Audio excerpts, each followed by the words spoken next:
자, 우리 곧 오실 우리 주님을 기대하고 사모하는 마음이 우리 안에 충만하기를 바랍니다. 우리 샤론 찬양대가 시간이 가면 갈수록 더 잘하시는 것 같아요. 아주 믿음으로 많이 나오셔서 이렇게 찬양으로 하나님께 영광 올려드리고 주의 은혜와 기쁨을 함께 나누게 하셔서 참 감사를 드립니다. 오늘 본문을 통해서 우리가 하나님의 임재를 지키는 법, 이런 제목으로 말씀의 은혜를 함께 나누겠습니다.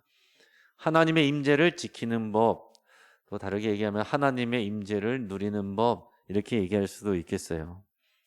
철학자 루소라는 사람은 무엇에 의해서 사는가, 무엇에 이끌려서 사는가, 이런 것을 얘기한 적이 있는데, 10대 때는 먹는 것에 이끌려서 산다, 이렇게 얘기했습니다. 10대들은 한참 자랄 때고 먹는 거를 좋아하기 때문에 먹는 것 따라서 이렇게 움직인다 그랬어요. 20대 때는 사랑에 의해서 움직인다, 그렇게 얘기했습니다. 한참 이제 사람을 좋아하고 사랑에 빠질 나이죠. 30대 때는 쾌락에 의해서 움직인다. 40대 때는 야심에 의해서 움직인다. 성공을 향한 그런 야심이죠. 이제 50대 때는 탐욕, 곧 돈에 의해서 움직인다 라고 했습니다. 60대 때는 명예심에 의해서 움직인다, 이렇게 얘기했어요. 이것이 그 철학자의 눈으로, 인간적인 눈으로 세상 사람들이 살아가는 것을 볼 때 그렇게 분석한 내용입니다. 얼추 다 우리가 좀 이해가 될 만한 그런 내용들입니다. 자, 그러면 우리가 스스로 또 물어봐야 되는 것은 뭐냐면, 그럼 우리 그리스도인들은 무엇에 의해서 움직이는가? 우리는 무엇에 의해서 움직이게 되는가?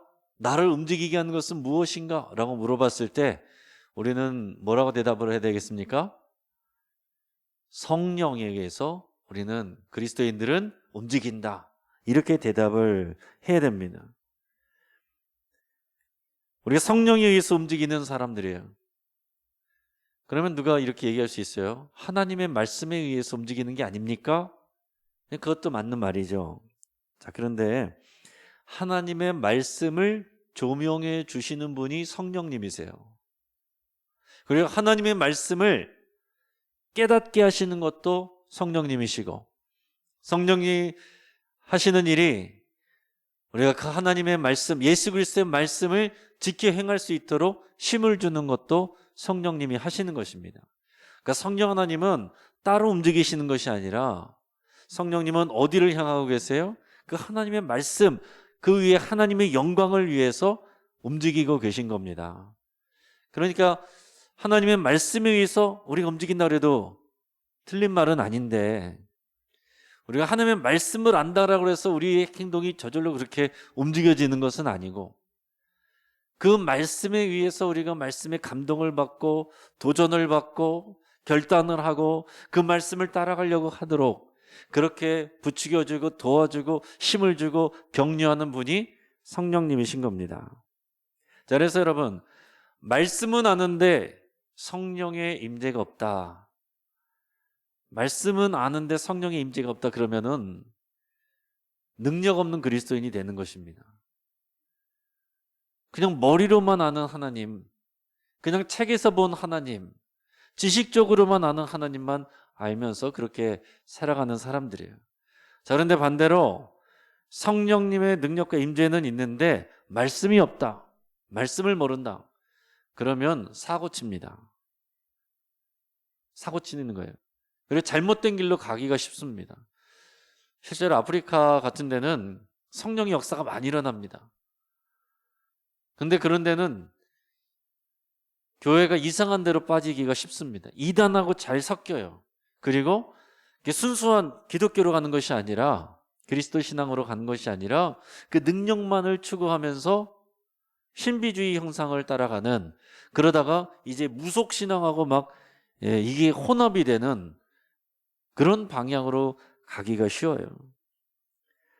우리는 말씀과 성령의 임재가 함께 있어야 된다는 거죠.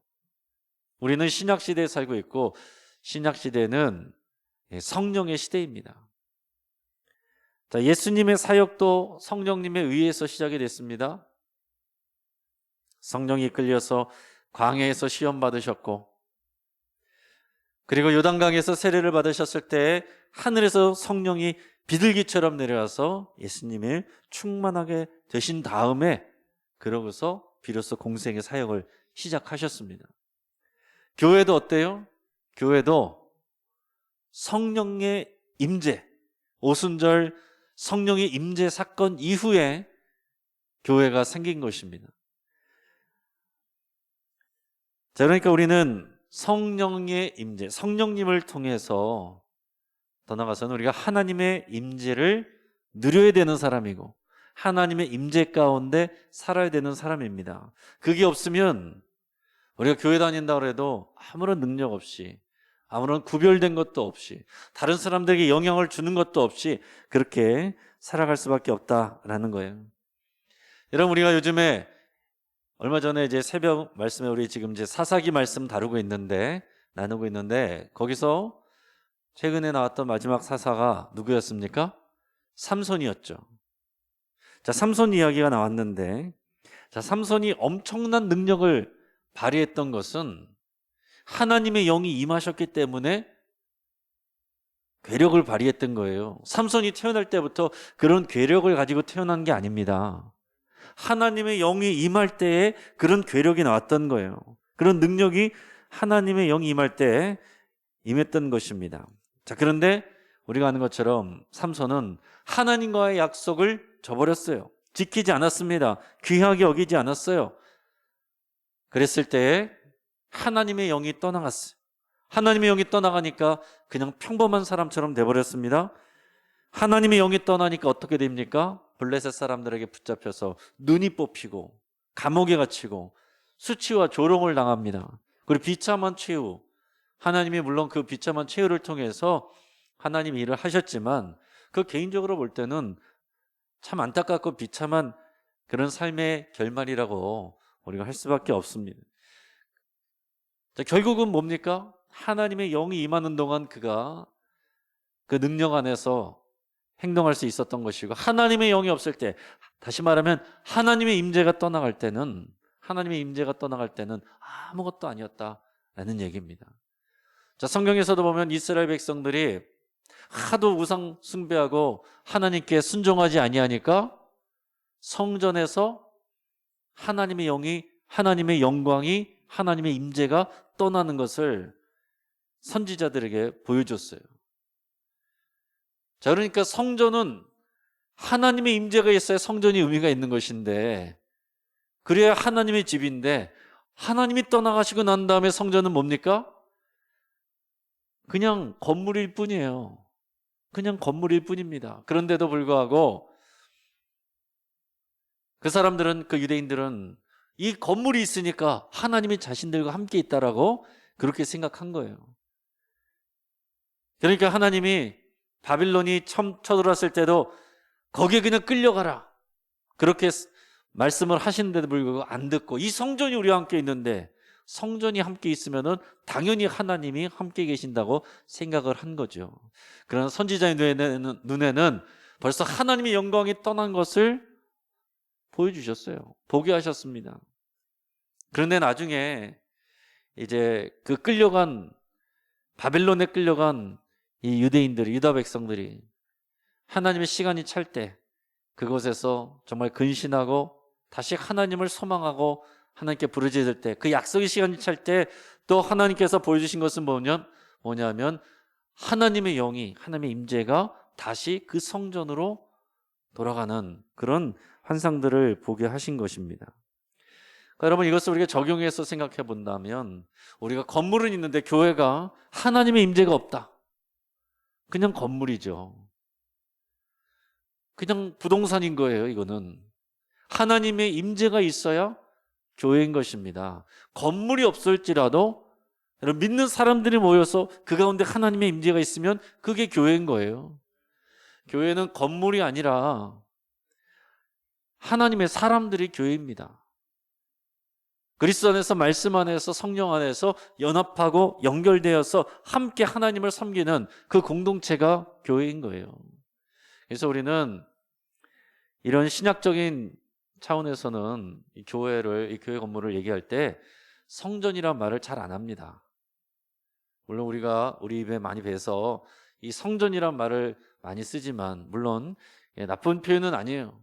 근데 더 신학적으로 정확한 표현은 그냥 이것은 교회 건물이고, 하나님의 영이 임재하시고 하나님이 임재하실 때만 이게 교회가 되는 거예요.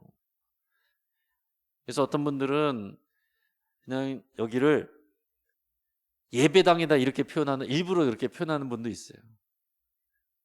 왜냐하면 자꾸 사람들은 눈에 보이는 건물, 어떤 제도, 조직, 이런 거를 교회라고 생각을 하기 때문에 그렇습니다. 이 사람들이, 여러분들 습관적으로 하는 얘기면, 교회가 말이야 이렇게 얘기할 때 그런 교회 목회자를 얘기할 때도 있고, 교회 중직자를 얘기할 때도 있고, 교회 제도에 대해서 얘기할 때도 있고, 아니면 교회 건물에 대해서 얘기할 때도 있고, 그런 거죠. 자, 하나님의 임재가 없는 교회는 그냥 건물일 뿐이다, 부동산일 뿐이다 라는 것을 기억하셔야 되고, 우리가 하나님의 성전이라고 그랬는데, 마찬가지로 우리 하나님의 임재가 없으면 우리는 뭡니까? 경건의 모양은 있으나 경건의 능력은 없는 그런 빈깡통 같은 그런 종교인이 될 수밖에 없다라는 것입니다. 그래서 우리는 성령님의 임재를 통해서 예수님의 말씀 안에 거하고, 성령님의 임재를 통해서 하나님의 영광 안에 거하는 거예요. 우리는 그것을 추구하면서 신앙생활을 하는 것입니다. 우리의 마음과 생각 가운데 이게 있어야 돼요. 성령님의 임재를 통해서 예수님의 말씀 안에 거하고, 또 성령님의 임재를 통해서 하나님의 영광을 소망하고 추구하는 삶. 그게 없으면 여러분, 우리가 무속신앙이나 무당신앙이나 다를 게 하나도 없습니다. 그냥 열심히 기도하고 간구해서 원하는 문제를 해결받고 복을 받는 거, 그 원시신앙하고 다른 게 아무것도 없잖아요.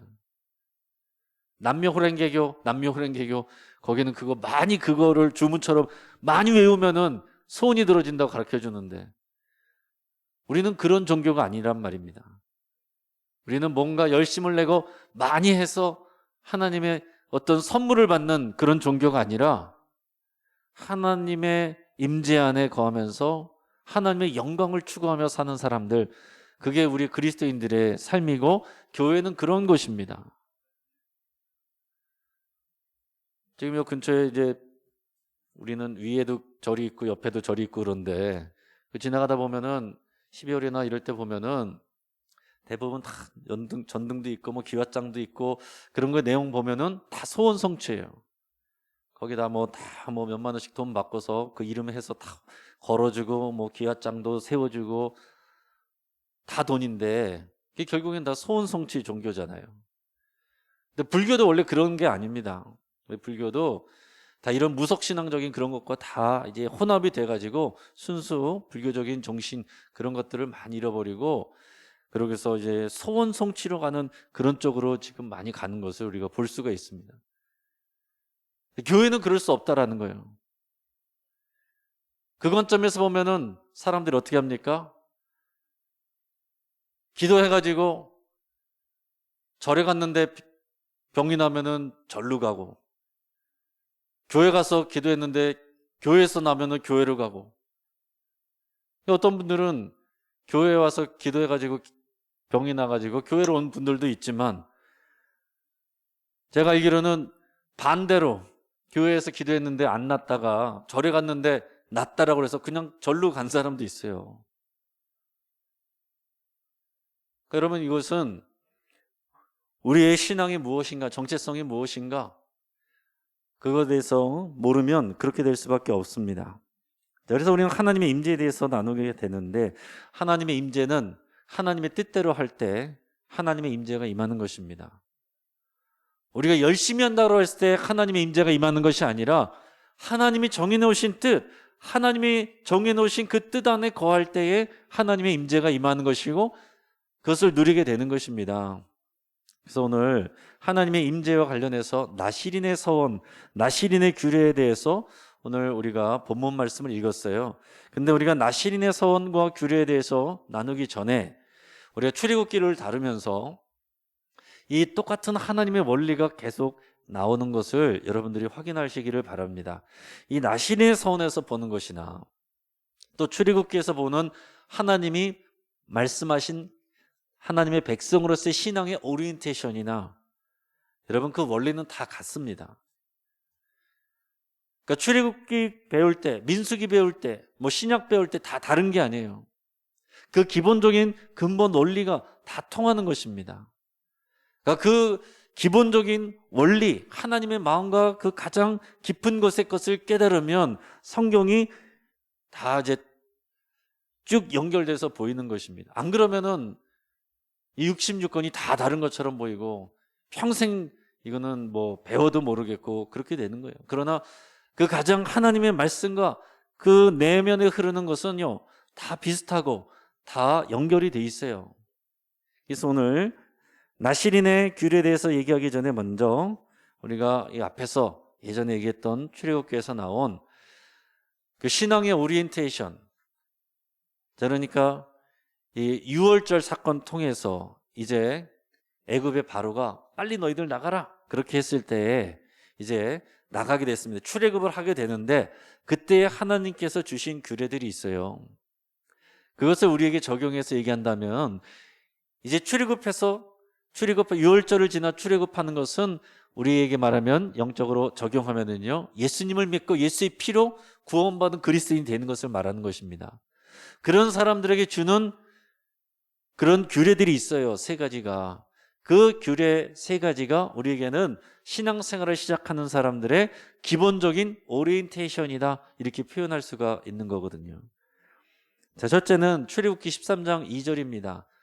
우리 스크린을 통해서 같이 한번 읽어보겠습니다. 자, 시작. 이스라엘 자손 중에서 사람이나 짐승을 막론하고 태에서 처음 난 모든 것은 다 거룩히 구별하여 내게 돌리라. 이는 내 것이니라 하시니라. 아멘. 자, 뭐라고 그랬습니까? 초태생, 처음 태어난 것은 사람의 초태생이나 가축의 초태생이나 다 내 것이니까 거룩하게 구별하여서 나에게 줘라. 자, 초태생, 처음 태어난 것, 가장 값지고 가장 귀한 것을 하나님께 드리라는 거예요. 그것을 거룩하게 구별하여서 하나님께 드리라는 것입니다. 여러분 기억하시기 바랍니다. 기억해 놓으시고, 자, 두 번째 원리는 출애굽기 13장 3절입니다. 같이 읽겠습니다. 시작. 모세가 백성에게 이르되 너희는 애굽 곧 종되었던 집에서 나온 그날을 기념하여 유교병을 먹지 말라. 여호와께서 그 손의 권능으로 너희를 그곳에서 인도해 내셨음이니라. 아멘. 자, 유교병을 먹지 말라 그랬어요. 유교병이란 것은 뭐냐면은 누룩을 넣은 빵이 유교병이고 누룩을 넣지 않은, 발효시키지 않은 납작한 빵이 무교병입니다. 자, 우리 현실적으로 생각하면 빨리 나가야 되는데 유교병을 먹을 수가 없겠죠. 그 발효시키고 시간을 기다릴 수가 없습니다. 지금 빨리 나가야 되는 거예요. 이 애굽을 빠져나가야 되는 것입니다. 그런 이유도 있지만 더 중요한 것은 이제 하나님의 백성이 된 사람들은 유교병이 아니라, 유교병을 먹지 말라는 얘기는 뒤집어서 무슨 얘기냐면 무교병을 먹어라. 그 얘기는 뭐냐면은 누룩 없는 떡을 먹어라. 그 얘기는 무슨 얘기냐면 누룩은 죄를 상징합니다. 전통적으로 죄를 상징하는 거예요. 그래서 유월절이 되면은 이스라엘에 하나님께서 주신 규례들 보면은 집안에 있는 모든 이 곰팡이, 누룩 이런 것들을 다 제거하라고 이렇게 말씀해 주세요. 자, 그게 영적인 의미를 하나님께서 가르쳐 주시는 건데, 우리가 구원받은 그리스도인들은 구원받고 끝이 아니에요. 그 다음부터는 누룩 없는 떡, 죄가 없는 말씀, 그러니까 죄와 싸우는 말씀을 먹으면서 죄 없는 삶, 거룩한 삶을 추구하는 삶으로 우리는 인도함 받는 것입니다. 그러니까 죄와 싸우는 거예요. 우리 스스로를 거룩하기 위해서 하나님의 말씀을 먹는 것입니다. 자, 세 번째는 출애굽기 13장 21절 22절이에요. 같이 읽겠습니다. 시작. 여호와께서 그들 앞에서 가시며 낮에는 구름 기둥으로 그들의 길을 인도하시고 밤에는 불 기둥을 그들에게 비추사 낮이나 밤이나 진행하게 하시니 낮에는 구름 기둥 밤에는 불 기둥이 백성 앞에서 떠나지 아니하니라. 아멘. 자, 이제 출애굽한 이스라엘 백성들은 어떻게 하라고 그랬습니까? 하나님께서 낮에는 구름 기둥, 밤에는 불 기둥으로 인도하셨다라고 그랬어요. 그 인도함을 따라가라고 그랬어요. 그것은 우리에게 말하면은 영적으로 성령님의 인도함을 따르는 것입니다. 성령님의 인도를 따라가는 거예요. 성령님의 인도를 따라가는 삶. 그것이 그리스도인들의 신앙의 기본, 오리엔테이션의 세 번째예요. 다시 한번 정리해 볼게요. 첫째는 뭐라고 그랬습니까? 초태생을 거룩하게 구별하여 하나님께 드려라. 자, 거룩하게 구별한다 라는 게 의미가 있고 또 그것을 하나님께 가장 귀한 것을 드린다라는 의미가 있어요. 자, 두 번째는 무교병을 먹어라. 유교병을 먹지 말고 무교병을 먹어라. 그러니까 죄를 멀리하고 죄와 싸우는 삶을 살라. 거룩을 추구하는 삶을 살라 이것입니다. 그러니까 여러분 행복을 추구하는 것이 아니라 거룩을 추구해야 하나님의 영광, 거룩을 추구해야 그래야 하나님의 임재가 우리 안에 머물게 되는 거예요. 자, 그리고 세 번째는 성령의 인도하심을 따라가라. 자, 첫째는 하나님께 초태생을 드리라. 하나님 아버지께 드리는 하나님 아버지와의 관계고, 두 번째는 그 유교병을 먹지 말고 무교병을 먹어라. 죄와 싸우는 그 떡, 그건 예수 그리스도와 관계된 것이죠. 성령의 인도하심을 받아라. 그거는 성령님과 관계된 것입니다. 그러니까 우리가 신앙의 기본적인 오리엔테이션은 저희가 출애굽기 13장 할 때 나눴던 것처럼 하나님 아버지께 영광, 가장 귀한 것을 드리고 구별하여 드리고, 두 번째는 예수 그리스도의 말씀을 먹고 죄와 싸우는 것이고 분별하는 것이고, 세 번째는 성령님의 인도를 따르는 것. 이게 삼위일체적인 삶, 이것이 우리에게 주신 신앙의 오리엔테이션입니다. 자, 근데 이것을 기억을 하시고 오늘 이제 민수기 말씀으로 다시 들어가는데, 이 민수기에 나오는 이 규례와 앞에서 얘기했던 신앙의 오리엔테이션이 다른 게 아니에요. 다 이어집니다. 자, 나실인은 어떤 사람입니까? 구별된 사람이에요. 구별된 사람이 나실인, 구별되어서 하나님께 드려진 사람이 나실인입니다. 그래서 나실인이 되는 방법은 어떤 일정 기간 동안 서원해서 하나님 앞에 나실인으로 살 수도 있고 평생을 살 수도 있어요. 자기 스스로 오늘 6장 2절에 보면 자기 스스로 서원해서 나실인으로 사는 그런 경우도 있었고, 그리고 사무엘의 어머니 한나가 기도하고 서원하면서 내 아들을 주시면 바치겠습니다 하는 것처럼 이런 부모님이 대신 서원해서 나실인으로 삼는 경우도 있었고, 그리고 삼손처럼 하나님이 지명하였어. 얘는 내가 구별하여 세운 나실인이다. 그 규례를 지키게 하라. 이런 경우도 있었습니다. 자, 그래서 오늘 그 나실인의 규례가 민수기에 나오는데, 그 민수기에 나오는 나실인의 규례를 통해서 우리가 어떻게 하면 하나님이 함께 하시고 하나님 임재를 누리는 삶을 사느냐, 그것을 잊어버리지 않겠느냐, 그것을 함께 나누겠습니다. 자, 먼저는 첫째는 머리에 삭도를 대지 말라라는 것입니다. 머리에 삭도를 대지 말라. 이것은 구별의 원칙이에요. 따라하겠습니다. 구별의 원칙. 자, 민수기 6장 1절, 2절 그리고 5절 같이 읽겠습니다. 시작. 여호와께서 모세에게 말씀하여 이르시되 이스라엘 자손에게 전하여 그들에게 이르라. 남자나 여자가 특별한 서원, 곧 나실인의 서원을 하고 자기 몸을 구별하여 여호와께 드리려고 하면 그 서원을 하고 구별하는 모든 날 동안은 삭도를 절대로 그의 머리에 대지 말 것이라. 자기 몸을 구별하여 여호와께 드리는 날이 차기까지 그는 거룩한즉 그의 머리털을 길게 자라게 할 것이며. 아멘. 그래서 이 말씀의 규례 때문에 삼손도 그 머리에 삭도를 대지 않았어요. 자, 이게 뭐가 의미 있는 것인가? 제가 이 말씀을 읽을 때 계속 반복되는 말씀이 있었고 제가 일부러 강조해서 좀 큰 소리로 읽었죠. 그 말씀이 그 단어가 뭐였습니까? 눈치 못 채셨어요? 그렇죠. 구별이죠. 따라하겠습니다. 구별. 제가 답을 다 주고 하잖아요. 아까 구별의 원칙이라고 했으니까. 자, 구별. 구별이 중요한 거예요. 자, 머리를 길게 해라. 이거는 스타일의 문제가 아닙니다. 삼손 이야기할 때도 제가 새벽 때 나눴지만은 머리카락에 능력이 있는 게 아니에요. 하나님의 약속 때문에 하나님의 구별된 사람으로 그 표시예요. 머리카락을 손대지 않는 것은 내가 구별된 사람으로 있는 동안 여호와의 영이 임하여서 하나님의 임재 가운데 있었던 것입니다. 근데 우리가 아는 것처럼 삼손이 이 규례를 지키지 않았어요. 그래서 하나님의 말씀보다는 여자를 더 좋아해가지고, 그것도 이방인의 여자의 말에 혹해가지고 하나님의 말씀을 듣지 않고 이방 여인의 말을 듣고 그 비밀을 다 얘기해 줬어요. 그럴 때 그 들릴라가 삼손의 머리 만 것도 아니고 7가닥을 삭도로 밀었다라고 그랬습니다. 근데 성경에 보면 그 순간 하나님이 떠나셨어요.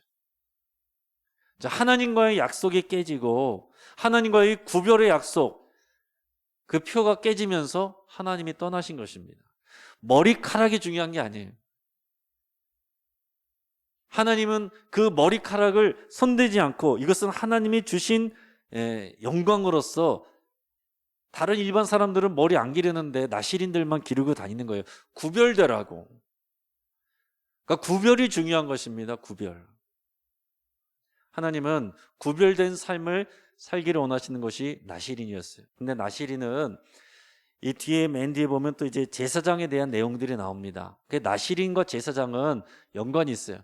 나시린에게 요구하시는 것이 제사장에게 요구한 것과 같은 것이고, 나시린은 또 제사장을 보조하는 그런 역할을 한다라고 할 수도 있고, 또 나시린의 규례가 곧 제사장의 규례고, 저와 여러분들은 그리스도인으로서 이렇게 구별된 사람들이고 왕 같은 제사장이라고 그랬죠.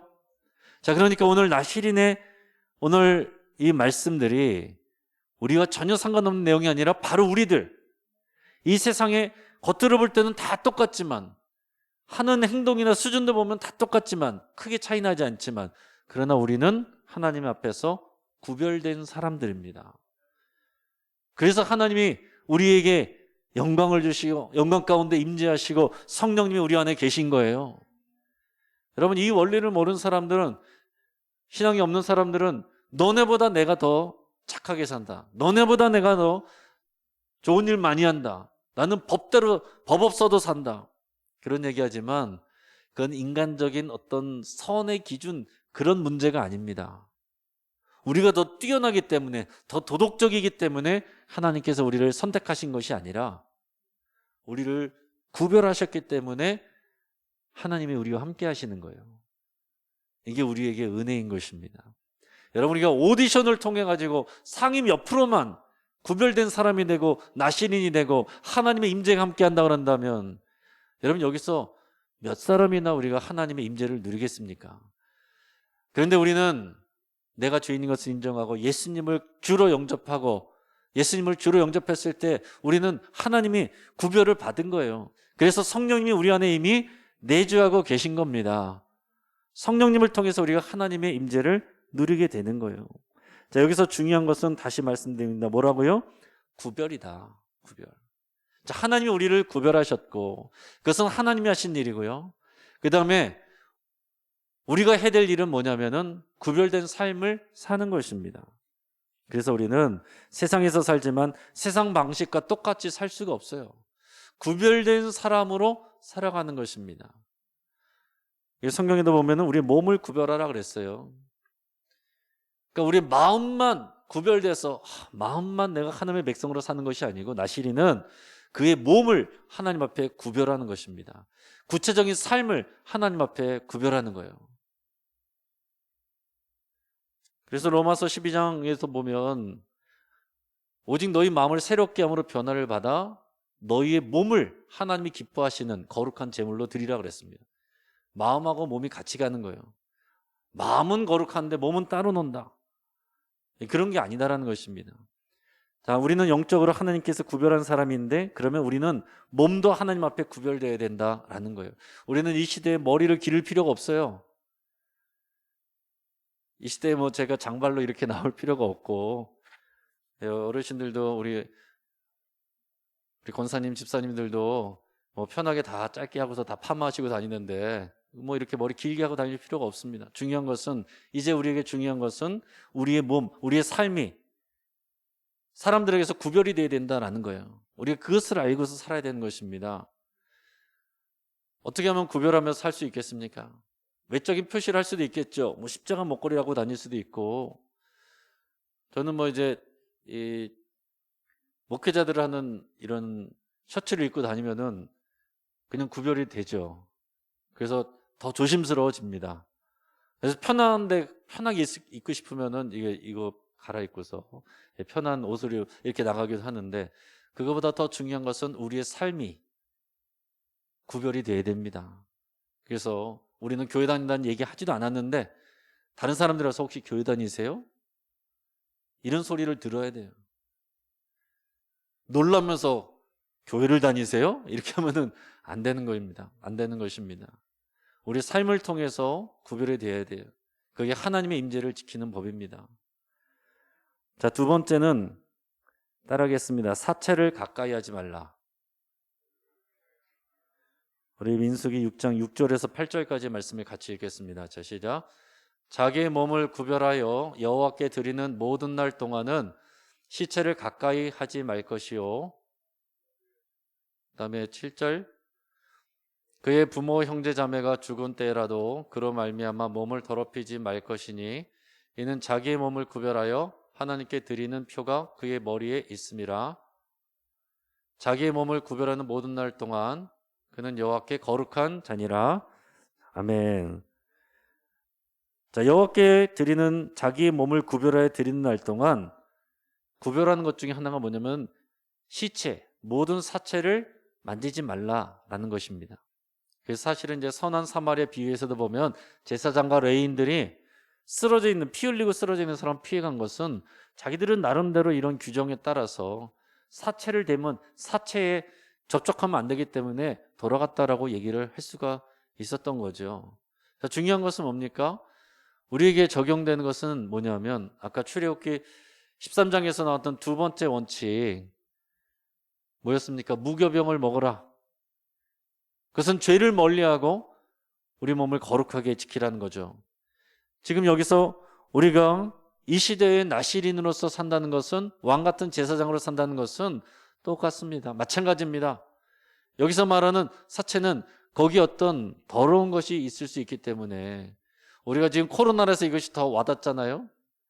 코로나 걸린 사람이 만진 것도 우리가 만지면은 우리가 옮길 수 있다라고 그러잖아요. 마스크도 여기 겉에는 만지지 말라고 그러잖아요.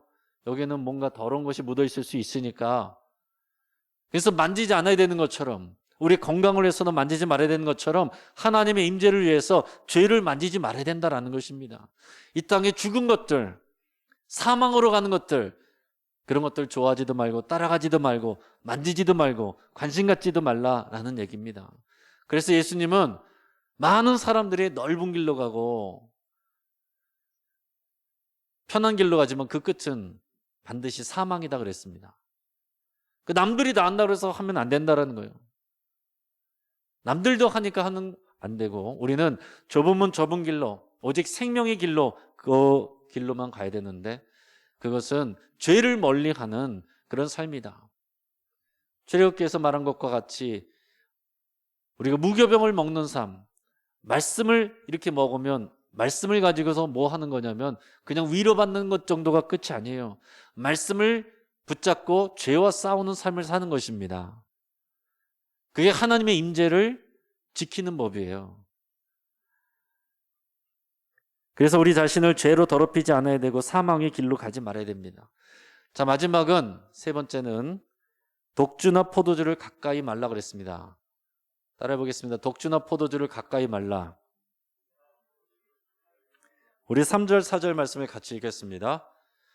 포도주와 독주를 멀리하며 포도주로 된 초나 독주로 된 초를 마시지 말며 포도즙도 마시지 말며 생포도나 건포도도 먹지 말지니 자기 몸을 구별하는 모든 날 동안에는 포도나무 솟아는 씨나 껍질이라도 먹지 말지며. 아멘. 자, 여기서 말하는 것은 포도주와 독주를 가까이 하지 말라 그랬습니다. 포도주와 독주를 가까이 하지 말라. 여러분, 예수님도 포도주를 마셨죠? 그러나 구별된 나시리는 포도주는 그 포도로 만든 어떤 것도 먹지도 말고 심지어 건포도도 먹지 말라 그랬어요. 그 과할 정도로 그것을 지키라는 거예요. 그 왜 그랬겠습니까? 오늘 이 시대에 우리가 나시린으로서의 어떤 사명감을 가지고 살면 여러분, 우리는 술을 멀리 해야 됩니다. 술이 뭐 죄냐? 술 마시는 거 죄는 아닙니다. 중요한 건 뭐냐? 술을 마셔서 뭐가 문제가 되냐면은 우리의 정신이 혼미해지는 거예요. 그래서 실수를 하는 거잖아요. 이 뉴스 기사에 사건 사고 보면은 다 보면은 재판할 때 뭐라 그래요? 술 먹고 했다. 기억이 안 난다. 그러면 심신미약을 인정하여 또 이렇게 죄를 또 깎아줘요. 하나님이 원하시는 것은 우리가 똑바른 정신으로 하나님의 말씀을 바르게 지키고 그 뜻대로 사는 것을 원하기 때문에 그런 것입니다. 그래서 뭐 교인들 가운데는 이것은 죄가 아니고 나는 뭐 아무런 양심의 가책이 없어 그러면서 뭐 술도 마시고 그런 분도 계시지만 그것을 가지고 뭐 크게 뭐라고 그럴 건 아니지만 그러나 중직자이고 또 구별돼야 되고 본이 돼야 되는 사람들은 나시린의 서원처럼 더 구별된 삶으로 나가야 됩니다. 이것이 무엇과 관련되느냐? 아까 출애굽기 오리엔테이션의 세 번째 게 뭐였습니까? 성령의 인도함을 받는 거잖아요. 에베소서 5장 18절 같이 읽어보겠습니다. 시작. 술 취하지 말라. 이는 방탕한 것이니 오직 성령으로 충만함을 받으라. 아멘. 자, 예를 들어서 여러분, 초신자, 새로 아직 믿음이 없는 분이 막 교회 오는데 술과 담배가 염려가 돼서 이게 장애가 된다. 여기 상관없습니다. 그럼 그냥 오셔서 마음 편하게 오셔도 돼요. 그런데 목회자와 중직자들이 술이 취해가지고 온다. 교사가 술이 취해서 온다. 술 취해서 힘들 텐데도 왔으니 참 잘한다. 이렇게 할 수는 없다라는 거예요. 우리는 더 구별돼야 될 그런 책임이 있는 사람들입니다. 그러니까 이게 죄가 되냐 안 되냐가 아니라 더 나아가서는 이것이 덕이 되느냐 이걸 따져야 되고 더 나아가서는 하나님의 영광과 임재를 누릴 수 있느냐 그거를 따져야 된다는 거예요. 그러니까 우리는 술 취하는 것이 아니라 오히려 성령의 충만함을 받으라. 이 말씀을 붙잡고 살아가는 이 시대의 신약 시대의 나시린들입니다. 오늘 수요예배 정도 나오시는 분들은 여러분들은 나시린이에요. 영적인 나시린입니다. 술이 문제, 술만 뿐이 아니에요. 우리 정신을 혼미하게 하는 것은 뭐든지 다 마찬가지입니다. 우리 정신을 취하게 만드는 거, 오락가락하게 만드는 거, 그것을 멀리하라는 거예요. 정신을 똑바로 차리고 성령의 인도하심에 예민하게 반응하라. 그래야 성령의 인도하심을 우리가 누리게 되는 거죠. 우리 성령님에게 소홀히 하고 성령님의 임재를 따르지 않고 민감하지 않고 둔감하면 성령님의 임재를 하나님의 영광을 누리지 못하게 되는 것입니다. 자, 그러니까 오늘 나시린의 규례를 통해서 우리에게 적용되는 것이 하나님의 임재를 어떻게 누리느냐, 이것을 우리가 잊어버리지 아니하고 잃어버리지 아니하고 지킬 수 있느냐. 삼손은 잃어버렸다란 말입니다. 삼손은 잃어버렸어요. 하나님과의 그 관계 안에서 그것을 귀하게 여기지 않고 하나님과의 관계 가운데서 소홀히 했기 때문에 하나님의 영광이 떠나가고 능력이 떠나갔어요. 그럴 때 그에게 찾아온 것은 수치와 조롱과 비극적인 결말이었습니다. 오늘날 우리 그리스도인들에게도 마찬가지예요. 더 나아가서 신앙생활 오래 하신 분들, 그리고 중직자들, 그리고 봉사자들, 그리고 목회자들, 하나님 앞에서 더 구별돼야 되고, 우리 믿음으로는 모든 것이 다 가하나 다 할 것이 아니라고 그랬어요, 사도 바울은. 우리가 죄가 안 된다고 해서 해도 되는 게 아니라 우리는 하나님에다 구별한 영적인 나실인이고, 우리는 다른 사람들에게 본이 되고 덕이 돼야 되고 영향력을 주고 이끌어가야 되는 그런 리더이기 때문에 하나님께서 우리에게 그런 것들을 원하시는 것입니다. 그래서 오늘날 이 시대의 영적인 나실인들을 통해서 우리 주변의 믿음이 연약한 자들에게 하나님의 은혜와 영광과 임재가 같이 누려질 수 있도록 하는 것이 하나님의 뜻입니다. 여러분, 성령이 충만을 받는다, 일시적인 선물 능력이지만 더 지속적으로 우리가 순종을 통해서 받는 것은 성품의 변화예요. 성품의 변화입니다. 오늘 우리가 내 승질대로 하면은 이렇게 하겠지만 내가 영적인 나실인이기 때문에, 왕과 같은 제사장이기 때문에, 구별된 하나님의 자녀이기 때문에 내가 마음대로 승질내고 혈기 부려서는 하나님의 임재를 누릴 수가 없기 때문에, 그래서 내가 그런 것들을 버리고 하나님의 임재를 추구하고 하나님의 영광을 추구하는 삶을 살아야 된다라는 것입니다. 오늘 이 말씀이 먼 옛날에 우리와 상관없는 이야기가 아니라 오늘 이 시대에 살아온 하나님의 말씀과 하나님의 원리와 하나님이 우리를 바라보시는 태도는 똑같은 것입니다.